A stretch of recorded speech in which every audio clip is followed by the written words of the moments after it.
In the world of the paranormal, there is much more to hauntings and ghosts than meets the eye. And there's actually quite a variety of things that go bump in the night.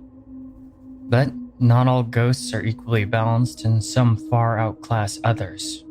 The following is the tiers of every type of ghost from paranormal lore. Many that you might think are missing actually fit perfectly in line with the following tiers if you really think about it. So don't fret if you think that I left a particular type of ghost category out of this list. I'm going to base my tiers on their ability to influence the physical world, as well as their self-awareness and danger to the living. Tier 5. This is the bottom tier of ghosts and isn't really much to worry about. Psychological imprints. This type of ghost is bottom tier for many reasons. Mostly because it's less a spirit or disembodied soul, and more just psychic residue from intensely emotional experiences people had while they were alive. This type of ghost is utterly harmless on a physical level in any way and can only influence the emotion or psychology of living people. They can cause depression, instill certain emotions, or bad dreams, and depending on the nature of the psychic imprint and the strong emotions that caused it, this type of ghost can have a range of power to influence the living and can exist in their designated haunting spot for an extended amount of time before eventually deteriorating. But they are harmless, which makes them bottom tier. Funnel ghosts. These ghosts are associated with cold spots and cause an area to become cold no matter how warm it is anywhere else. They're never found outside and are completely harmless. A funnel ghost is a barely conscious sliver of the psyche of someone who died and possessed little to no intelligence or will of their own. But in some cases, they may also be an aspect of a deceased person visiting where they lived in life. In either case, there's nothing to worry about concerning funnel ghosts. Dream ghost. This type of ghost only contacts people or communicates with the living through dreams or visions. Usually this type of ghost only interacts with a loved one to help them in some way, or be there to support them in hard times, or give warnings about the future. Though a dream ghost can also be pretty scary if it has more negative objectives, such as telling someone to leave their home or the area that they consider to be their territory, or just a warning to stay away for some reason. Other than communicating in dreams, this type of ghost has no other power or ability to influence anything, not only in the spiritual planes but the physical world as well. Orbs. These types of ghosts are well known and are almost exclusively caught on camera. There's also a ton of different ways to look at them and ways to define them. According to paranormal research, orbs are said to be a variety of different things, from spirits to spirit energy to elementals, but in truth, there's no definition or coherence or objective way to categorize orbs. Though they are completely harmless. Less common than orbs are vortexes, though they are similar to orbs. Ectomist. Ectomist is a manifestation that's simply a swirling fog or mist that's been documented by paranormal investigators around graveyards, sites of old battlefields, or historical locations. It's usually an amorphous entity that moves swiftly and orbits a location several feet off the ground and can appear in a variety of colors. Ectomist is also associated with ectoplasm, and it's always a sure sign of ghostly activity. There have been documented ectomist encounters where the entity transforms into a full-body apparition, but that's a minority. Ectomist is non-lethal and rarely goes out of its way to scare people or anything like that. They're more so just docile and unaware of what's going on around it. Tier 4. The repeating ghost. Also called residual ghosts. This type of ghost is a little bit above tier 5 because they're more frightening. A repeating ghost is a spectral entity stuck in a loop that replays certain situations the person who originated it experienced while they were alive. They have no self-awareness and are not dangerous at all other than being scary to look at. I mean, unless someone somehow involves themselves in the apparition's loop. This type of ghost is unaware that they're dead for the most part and can't really interact with or broken out of its dreamlike focus on its repeating existence of undeath. These types of ghosts are usually birthed from heartbreak or great pain, sorrow, or loss. Extreme trauma can also create a repeating ghost. They don't interact with anything around them for the most part, and there's no sign of intelligence, awareness, or the ability to change their loop. Inanimate manifestations. These types of ghosts are inanimate objects, such as ships, trains, cars, planes, beds, or whatever you can think of. These inexplicable apparitions, such as legendary ghost ships and things of that nature, are rarely able to be interacted with, though this is not always the case. Inanimate manifestations are also inconsistent, and the majority of the time only a single incident is ever recorded of their manifestation, which makes them challenging to document and research. Some paranormal investigators think that inanimate manifestations may be a time slip of some sort, but in any case, they are 100% non-lethal and can't really interact with the material world. Crisis apparitions. This type of ghost is a one-time paranormal event that never repeats. A crisis apparition appears at the time of its death to family members or loved ones in general to either say goodbye or give some sort of useful information or advice. They've also bizarrely been known to manipulate electronics to the point that they can call people or even leave a message on their phones after they've already died. Though crisis apparitions are not dangerous, they are fully self-aware and retain the personality of the living person that they once were. Tier 3.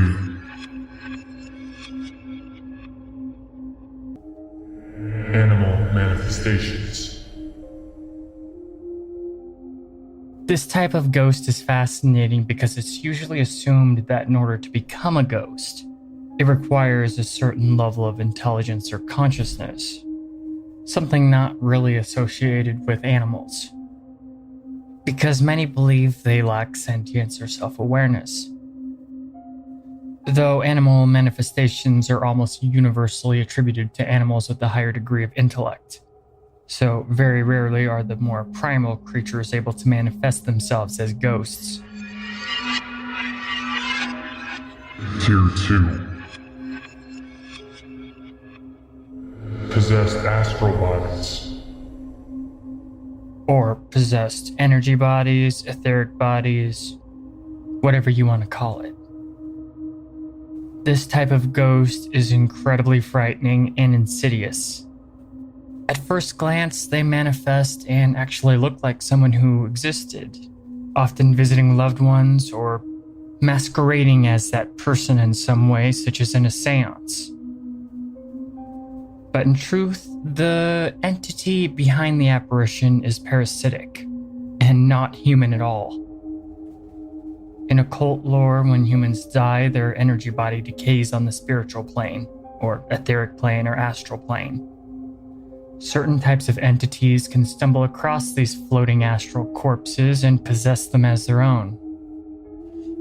But just what are these entities that possess these husks that were once people? Well, that's a harder thing to explain because depending on one's culture, they could be called a plethora of different things, including demons. Haunted objects. Also called cursed objects. This type of ghost is so high on the tier list because it's just so straight up dangerous to the living. Haunted objects can not only be caused by a ghost, though, because demons like to link themselves to physical objects too, such as Dybbuk's, but also elementals and other such ineffable spirits can attach themselves to objects. And they have a whole bunch of possibilities that they're capable of. They can be triggered or even activated from certain events or actions. But at other times, the haunted object can become active for seemingly no reason at all. They can cause spontaneous fire, bad fortune, or enforce vengeance from the source of its power, such as a cursed tomb like the legendary cursed burial chamber of King Tut. Though they can also be powered to just cause fear, or be an anchor to the material world. If you've ever heard of Annabelle the doll, then this here is where the doll would be categorized. Haunted objects have often proven to be incredibly dangerous to the living, though this is not always the case.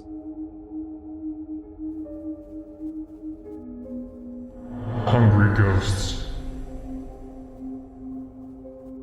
These types of entities did not find what they were looking for in the afterlife, or were somehow altered by the spiritual planes through possible trauma or interactions with spiritual realms far beyond themselves. This seems cryptic, but it's all I got to work off of. They're less human than any other aware ghost that was once a living person, and become almost demonic in a way.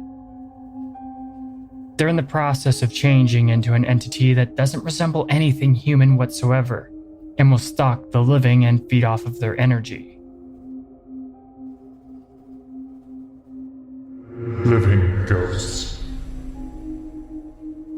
This type of ghost is unique in that the person isn't dead. When someone has an out-of-body experience or is astral projecting their consciousness through their energy body, they are what's known as living ghosts. And their level of danger towards the living is based greatly on that person's personal spiritual power or their own alignment when it comes to morality. Living ghosts can also occur if someone of particular spiritual or psychic power experiences extremely traumatizing events, and a part of them dissociates and is left behind. This is extremely rare though, and ghosts of this type can interact and show a lot of self-awareness, though for the most part, a living ghost is a person projecting themselves into the ether. This type of ghost is easily tier 2 because of the massive possibilities it's capable of, even if it isn't necessarily, for the most part, capable of bringing harm to the living. Tier 1. These ghosts are very serious and the real deal. Disembodied spirits. Disembodied spirits exist in a state that has no separation between space and time, and can be attracted to those recording EVPs or utilizing spirit boxes. But they are only ever drawn to do such things by their own will, because these are your stereotypical ghosts. They're the very real consciousness of a once living person that has not passed on for a variety of possible reasons. This type of ghost can last many hundreds of years, if not millennia, until it finishes whatever its goal was or unfinished business it has to complete. Many times these ghosts can be assisted in moving on to the next plane of existence. However, they will rarely interact with people unless it is directly a part of their own desires. These entities are easily tier 1 because not only do they have an intact intelligence, but can also interact with the living more so than the majority of ghost types. They can plan, strategize, and work out complex thoughts just like any living person. Their ability to do harm to the living greatly revolves around their own personal motives and morality.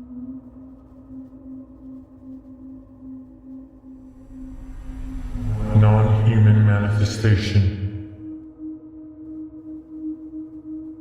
The universe is a large place and guaranteed to be brimming with alien life throughout all the eons of existence. So human beings are most likely a minority on the spiritual planes. Non-human manifestations are self-aware, can be fully interacted with, and appear to be very similar to disembodied spirit ghosts. The only difference, obviously, being that they were never human. These types of entities seem to be on some kind of mission or purpose, and almost never seem to just manifest idly or without direct reason.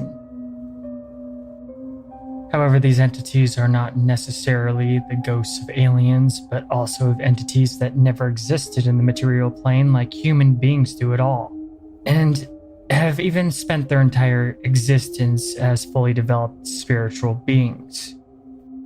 They can even be interdimensional beings that exist in a way beyond current human comprehension. Though this is probably one of the most rare type of ghostly manifestations. Poltergeists. I'm pretty sure that poltergeists don't need any introduction. But this type of ghost is less an actual one-time human and more manifestations of psychic energy gaining sentience. Though there are many different views and opinions on poltergeists, there's no accurate way to define them with any satisfying conclusion, at least in any overarching sense. A poltergeist is rarely a personality or anything like that, but more so just incredibly powerful, supernatural troublemakers, able to interact with the physical world in a very tangible manner. A poltergeist can open up all doors and drawers in your house at once, or slam doors in your face. These entities are very dangerous, and have been known to throw people across the room, as well as incredibly heavy furniture, or anything really. They're not something to mess with, or take lightly.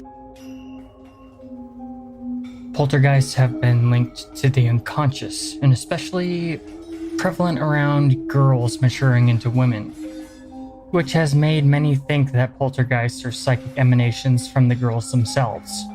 But poltergeists have manifested around maturing boys too, so that's not really the case, it's just more prevalent in young girls.